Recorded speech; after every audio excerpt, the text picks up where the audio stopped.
Subscribe to our YouTube channel and press the bell icon to get the latest updates. भगवान श्री कृष्ण ने धर्म का साथ दिया, इसलिए इसे धर्म युद्ध कहा गया। अब सवाल उठता है कि कौरव पक्ष में गुरु द्रोणाचार्य और भीष्म जैसे ज्ञानी ध्यानी कई महारथी लोग थे, फिर भी उनके पक्ष में को अधर्मी कहा गया। ऐसा क्यों? दरअसल जो सत्य का साथ देता है उसे धर्मी और जो असत्य का साथ देता है उसे अधर्मी कहा जाता है। इसमें पहला कारण है, भीष्म निश्चय ही विद्वान थे, लेकिन उन्होंने धर्म का साथ न देकर वचनबद्ध होने के कारण सिर्फ सिंहासन का साथ दिया। भीष्म ने अम्बा, अंबिका और अम्बालिका की भावनाओं को कुचलकर जो कार्य किया वो अमानवीय था। भारी सभा में जब द्रौपदी का निर्वस्त्र किया जा रहा था तो भीष्म चुप बैठे थे। भीष्म ने जानते बूझते दुर्योधन और शकुनी के अनैतिक और छलपूर्ण खेल को चलने दिया। भीष्म ने ऐसे कई अपराध किए जो किसी भी तरह से धर्म द्वारा उचित नहीं था।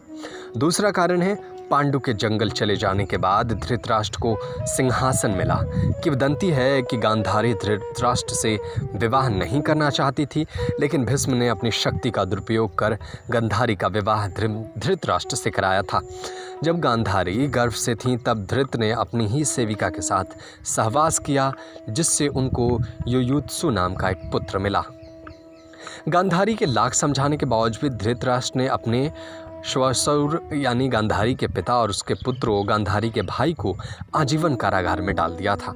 मृत्यु से पहले गांधारी के पिता सुबाल ने धृतराष्ट्र से शकुनी को छोड़ने की विनती की, जो धृतराष्ट्र ने मान ली थी।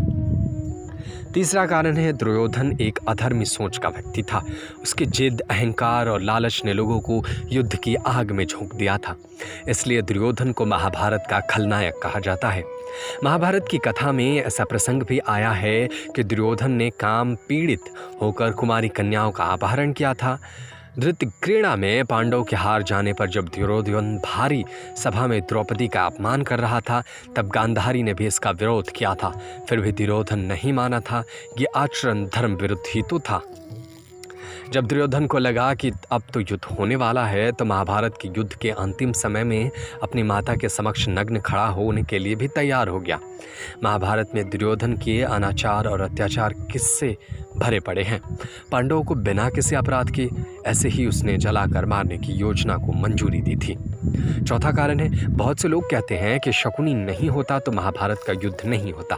सब कुछ ठीक चल रहा था, कौरवों और पांडवों में किसी प्रकार का मतभेद नहीं था, लेकिन शकुनी ने दोनों के बीच प्रतिष्ठा और सम्मान की लड़ाई पैदा कर दी।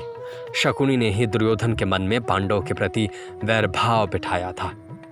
शकुनी ने न सिर्फ यही कार्य नहीं किया, उसने दुर्योधन सहित धृतराष्ट्र के सभी पुत्रों के चरित्र को बिगाड़ने का कार्य किया। उसका दिमाग छल, कपट और अनीति से परिपूर्ण था। माना जाता है कि शकुनी कौरव और पांडव दोनों के ही दुश्मन थे और दोनों ही नाश देखना चाहते थे, क्योंकि धृतराष्ट्र ने शकुनी को माता पिता और भाई बहन के कारागारों में बंद कर भूखों मार दिया था। पांचवा कारण था, युद्ध तय होने के बाद भी अंत में युद्ध को टालने के सभी प्रयास विफल होने के बाद भगवान श्री कृष्ण हस्तिनापुर में पांडवों को 5 गांव देने का प्रस्ताव लेकर जाते हैं, जिसे दुर्योधन ये कहकर अस्वीकार कर देता है कि युद्ध किए बगैर मैं सुई की एक नोक भी नहीं दूंगा। पांडवों का शांति दूत बनकर श्री कृष्ण हस्तिनापुर भेजा। उन्होंने विदुर के यहाँ रुककर संजय को ये कहकर भेजा कि यदि वो उनके केवल 5 गांव ही दे दे तो संतोष करके संधि कर लेंगे। उधर दुर्योधन ने अपने पिता को संधि प्रस्ताव स्वीकार करने को कहते हुए कहा कि पिताश्री, आप पांडव की चाल समझे नहीं। वो हमारी विशाल सेना से डर गए हैं, इसलिए केवल 5 गांव मांग रहे हैं। अब हम युद्ध से पीछे नहीं हटेंगे। धृतराष्ट्र ने समझाया, पुत्र, यदि केवल 5 गांव देने से युद्ध टलता है तो इससे और बेहतर क्या हो सकता है। Subscribe to our YouTube channel and press the bell icon to get the latest updates.